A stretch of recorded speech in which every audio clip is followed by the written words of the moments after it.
You shallow, judgmental, superficial wretch.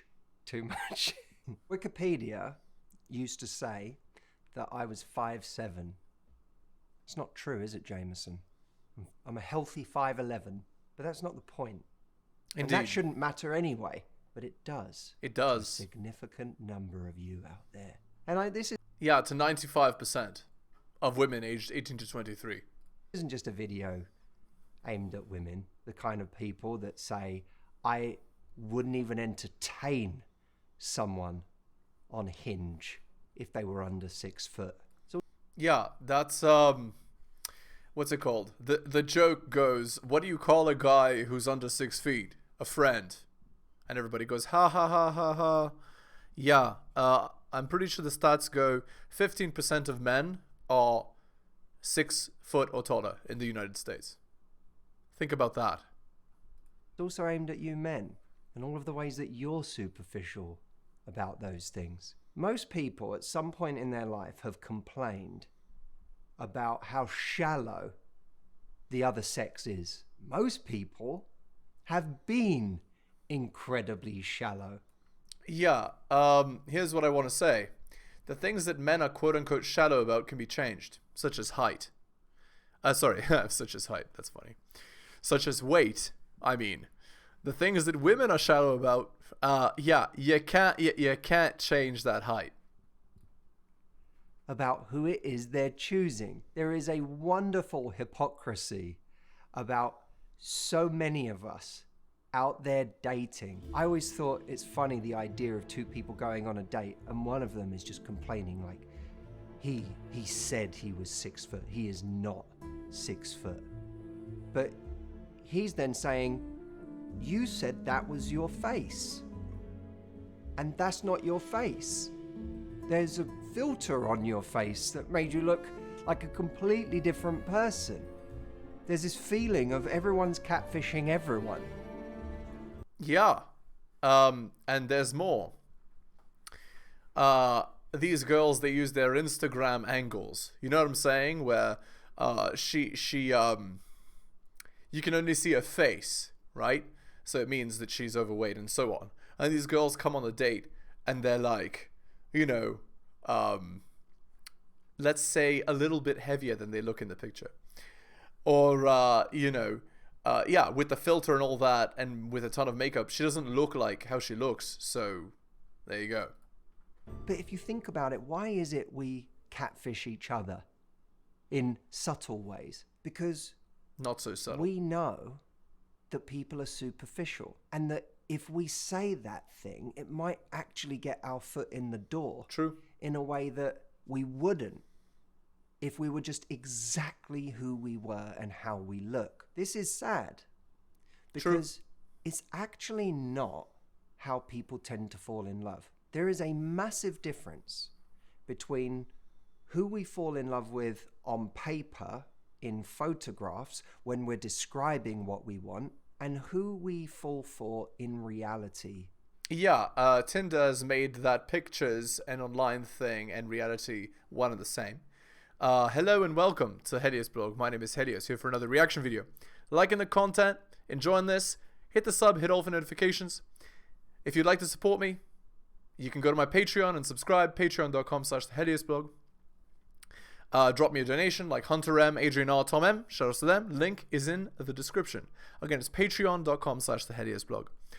Okay, let's continue here. So what I wanted to say is related to this. One sec. Given the chance, given enough time and investment. Oh, right. So I wanted to mention this about what Matthew was saying. So when he said, it's not how people fall in love. Well, here's the thing.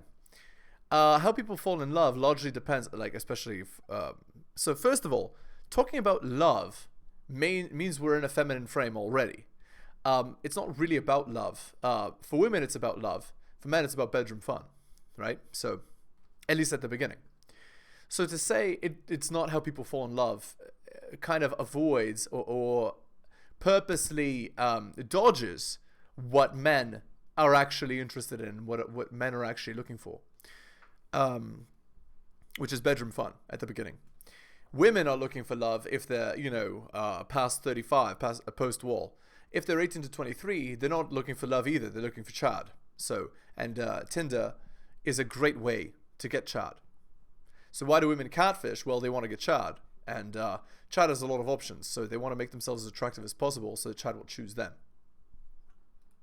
And shared moments. I believe that our standards are far too high. True. About the things that don't ultimately matter, and they're far too low about the things that do. Someone who's kind, consistent, reliable, an amazing teammate, someone who listens to you. Now, a lot of the time... What Matthew is describing is a beta male. These are not the kind of men that women are attracted to. But Matthew is saying that women should be attracted to these men. He's trying to convince women logically to be attracted to these men. So this kind of thing that Matthew's talking about, it does work. It works on women that are 35 and older, right? Women that are past the rock star phase, well past the rock star phase and into the wall. These are some of them legitimately have no idea the kind of men they're supposed to be pursuing, right? And they've wasted all their time with Chad. Now, truth be told, women that are 18 years old should hear this and listen to this and follow this as opposed to, when they're 35 plus. But I digress. Because we find the things that we think we want, the things we have high standards about, charisma, looks, height, age, clothes, or the style that someone has. Because we find these things, we then overlook the fact that this person doesn't have the things that really matter. And it doesn't matter because the things that really matter, quote unquote, don't actually matter. And that's what the RP is, right? The RP is saying that those things that you think matter, which is being consistent, being nice, listening, being a good teammate, etc., as a man, those are not what attract women. Money, status, looks, how you dress, your grooming, your height, these are the things that attract women. Your money, not those other things. And that's the point. Those things are what women want from the men that already have the other things. If you don't have the other things, you're invisible. If you don't have the quote-unquote things that really matter, according to Matthew, you'll be very visible. And in fact, women will choose you, regardless of whether you have the first things. Keep that in mind. We have very low standards there. Yeah, they're not very nice to me. Oh, they're not very consistent. Oh, I don't know where I stand with them. Oh, I don't know where it's going. Oh, yeah, they make me feel fairly unsafe. Yeah, they haven't texted me in 5 days. But have you seen them? That's how we behave in our love life. And we invest based on these things that don't matter. That's how women behave in their love life. Men get nothing. Most men. 95% of men get nothing. And then the other top 5% of men get a million options, right?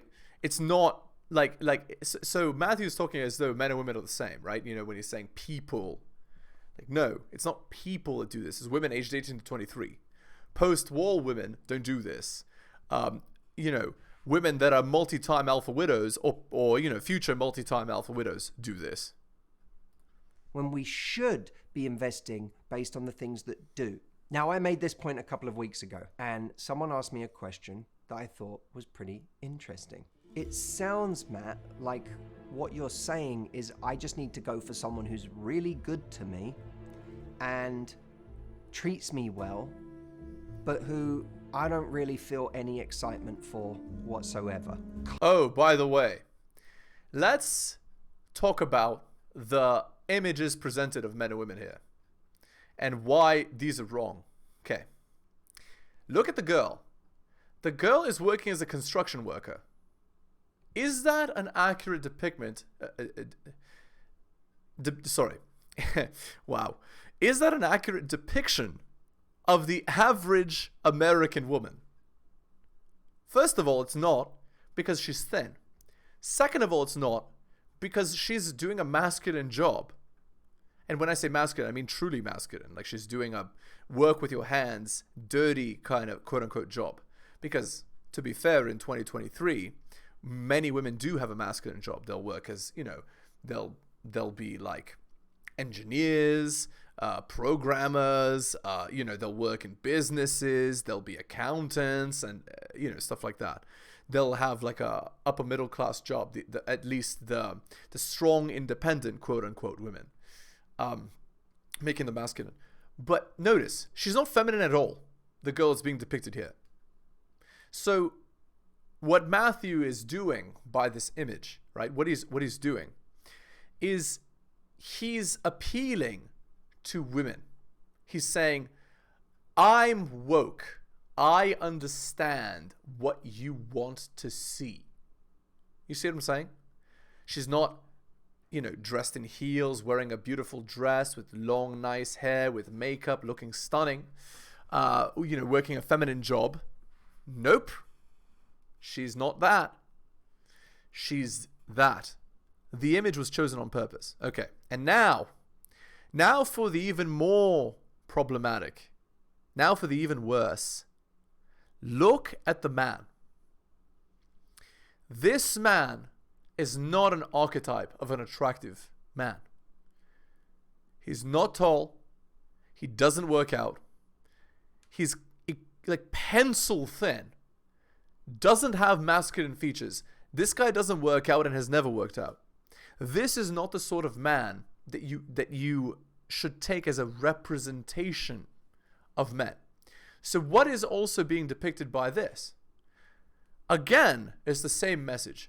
I'm woke. I understand what you women want to see. You want to see an unassuming, unthreatening, unmasculine man, because this is, the kind of man that men should aspire to be, right? A man who's more in touch with the feminine. And it couldn't be more wrong. So both images are wrong here. Totally wrong. And wrong on a level that is very bad. Just that. Okay, let's continue. Can't I have it all? I No. thought, you know what, that's a perfectly phrased question, because that's our fear, isn't it? That's almost, there's this rebellious streak in us that says, but I want someone hot. I want someone who turns me on. I want someone I have chemistry with. I don't want to settle for someone who's nice and boring. Men don't say that. The man in this picture here, in this video here, the archetype of men, would never talk like this. Because 95% of men, including men that look like him, like men, this guy included, in the video, get nothing. Or they've been with one girl their entire adult life. They would never say that. Unless it's, sour grapes. Women would say that in 2023. Not men. Not most men. Now, a Chad, a top 5% man, what he would say is, he wouldn't even say this. He wouldn't even talk about having it all, because he already has it. In 3 or 4 different girls at the same time. Okay, anyway, speaking of, let's read this chapter by Rollo Tomasi from The Rational Male. It's called The Honor System. The concept of honor that men began has been made to serve a feminine purpose. I've no doubt that the principle of honor dates back from as long ago as we can track human civilization. But like so many other social foundations that men have instituted, the feminine will covertly position them to its own purpose. In the introduction to The Art of Seduction, author Robert Greene explains why there was an original need for seduction to be developed into an art. For this we can look back to ancient civilizations where women were essentially a commodity. They had no overt external power to control their fates, but they excelled at covert psychological internal power. And this of course finds a parallel in men and women's preferred communication methods. The feminine's primary agency has always been bedroom fun and manipulating influence by its means. Much in the same way that each gender communicates, so too is their method of interacting within their own gender. As men, we're respected when we keep our word, sacrifice ourselves for a worthy cause, solve problems rationally, our word is our bond, and a whole host of other qualifiers that make us respectable and worthy of integrity. We must be overt and above board, and when we encounter a man who is covert in his dealings, we call him shifty and find him untrustworthy. Even for the most noble of purposes, practicing the art of misdirection is not something men are respected for, at least not publicly. It's just this overt masculine interactive nature that women are only too ready to exploit. In combination with their bedroom fun agency and influence, they use this overt male social interactive dynamic to position themselves in places where they can use indirect power. Cleopatra was an excellent example of this, sending armies to war by appealing to powerful men's pride and honor, while reserving her bedroom fun as a reward.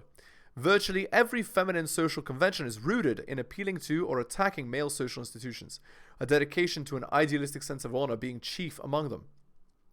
The obvious example is, of course, shaming and do the right thing. In fact, to be a man has become synonymous with the living up to a feminine imperative that's cleverly disguised as masculine honor. It's not that women created honor, but rather they've recreated it to serve their purpose. Pardon me. In the biblical 10 Commandments, we're told not to commit adultery. Don't sleep with another man's wife. Sorry guys, let me reset the model here. I turned my head to the side, and all of a sudden, the model just, flies off the handle. Okay, which probably wasn't too hard to abide by when polygamy was the norm. In fact, multiple wives was a sign of affluence. It used to be the conspicuous consumption of the epoch. Why then is polygamy a social perversion now? What changes occurred that made polygamy honorable, even enviable, into a very evil taboo? Along with language and culture, social conditions evolve. What we think of as honorable today are the result of centuries of molding. It's very easy to romanticize about times when honor among men reigned supreme and then lament the sad state of society in comparison, but doing so is a fool's errand. Honor in and of itself is and should be a foundation for men, but it's only useful when you understand it and the perspective of how it can be used against us. Man up or shut up, the catch-22. One of the primary ways honor is used against men is in the feminine perpetuation of traditionally masculine expectations when it's convenient, while simultaneously expecting egalitarian gender parity when it's convenient. For the past 60 years, feminization has built in the perfect catch-22 social convention for anything masculine. The expectation is to assume the responsibilities of being a man, which is man up, while at the same time denigrating asserting masculinity as a positive, which is shut up. Whatever aspect of maleness that serves the feminine purpose is a man's masculine responsibility. Yet any aspect that disagrees with the feminine primacy is labeled the P word, male privilege, or the M word. Essentially, this convention keeps beta males in a perpetual state of chasing their own tails. Over the course of a lifetime, they're conditioned to believe that they're cursed with masculinity, yet are still responsible to man up when it suits the feminine imperative. So it's therefore unsurprising to see that half the men in Western society believe women dominate the world, which is male powerlessness, while at the same time women complain of a lingering P word, or at least sentiments of it.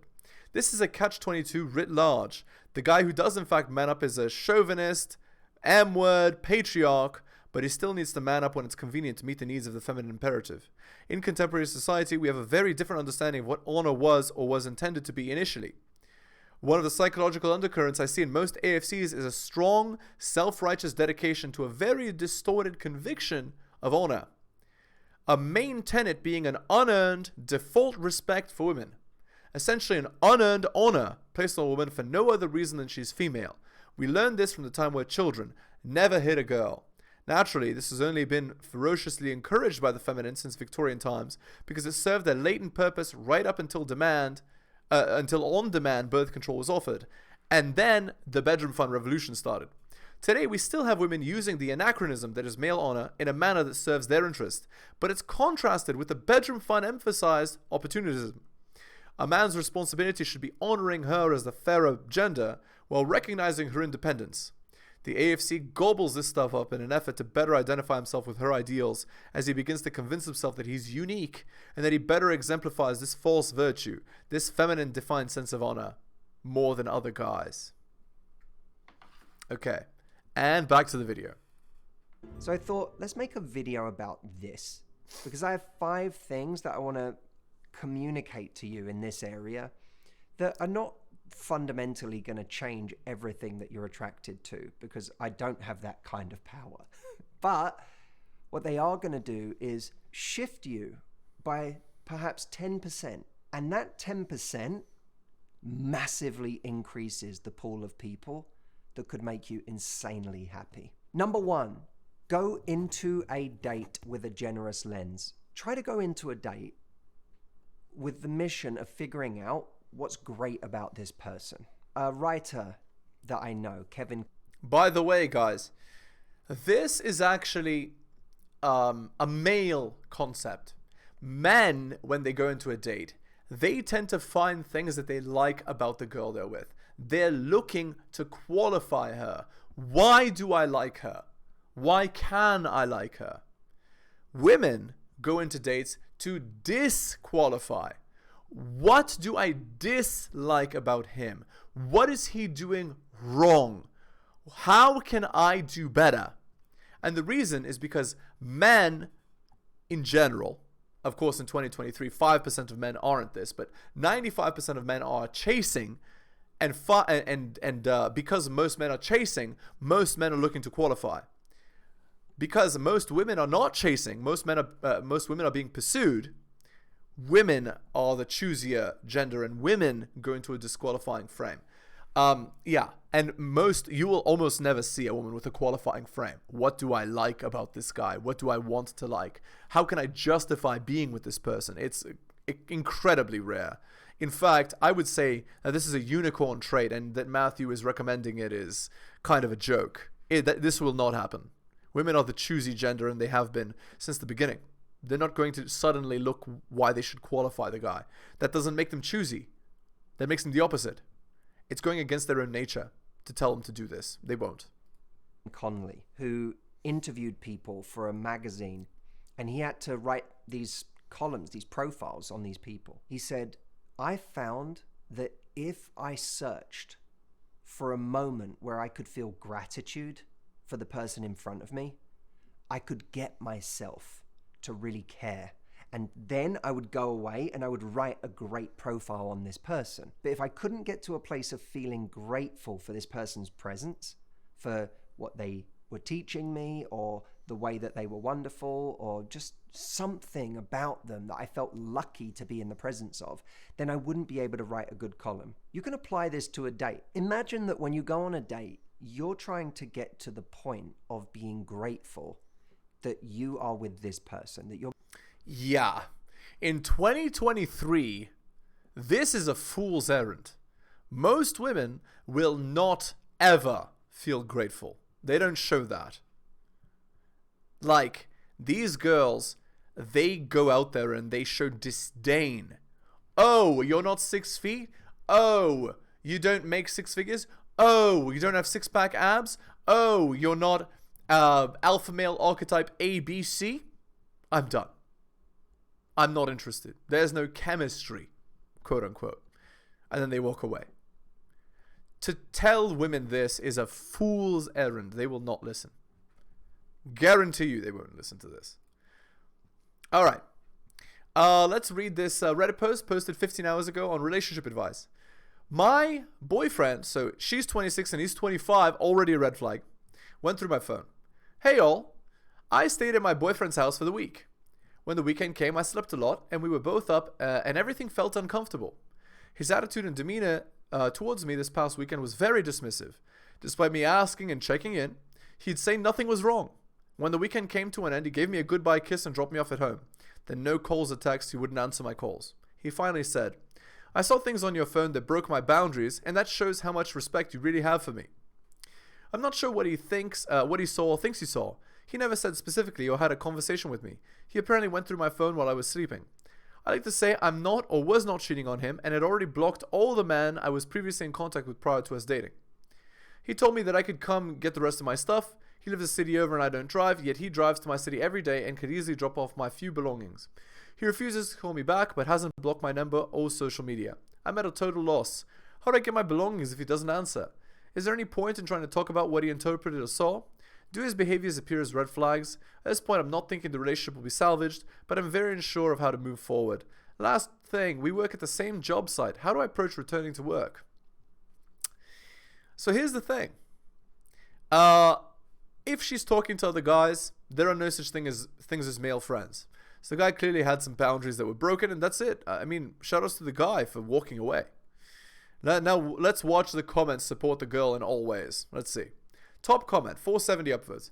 Ask him to bring your stuff to work and just keep away from him otherwise. If you need to interact with him, keep it professional, like you're strangers. Either he found something you've forgotten about or he's a weirdo that gets upset over the slightest comment. Either way, the relationship is over. You see? Look at this. He's a weirdo that gets upset over the slightest comment. This is called a straw man. That's not what he did. He didn't get upset at the slightest comment. He got upset at things that broke his boundaries. That's different. Okay, 183 upvotes. I agree. The red flag for me is him asking you to block all your male friends. He's controlling and it seems he's done you a big favor.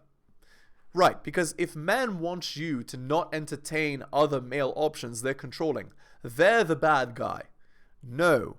You as a woman are not to entertain male options while in a relationship. That means no male friends, no social media, no dating apps, no Instagram, etc. You're not out here wearing a for sale sign on your neck while being in a relationship. It's ridiculous. Okay, 86 upvotes. Did he really go through your phone, or did he say he did, attempting to get you to admit to something he only imagined you were doing? If he refuses to tell you exactly what he thinks he saw, I'd be inclined to think that he may have been thinking about breaking things off and was attempting to use this scenario to make it look like it was your fault. Actually, this is what women tend to do and not men. Men are more direct than this. They tend to be anyway. Okay, we're going to end the video there. Again, if you're new to the channel, liking the content, hit that sub, hit all for notifications. Support me on Patreon, patreon.com/theheliosblog. Again, it's patreon.com/theheliosblog. Go there and subscribe. Drop me a donation, like Hunter M, Adrian R, Tom M here. Shout outs to them. Link is in the description. Take care of yourselves, guys. Thanks for listening to the end, and I'll see you next time.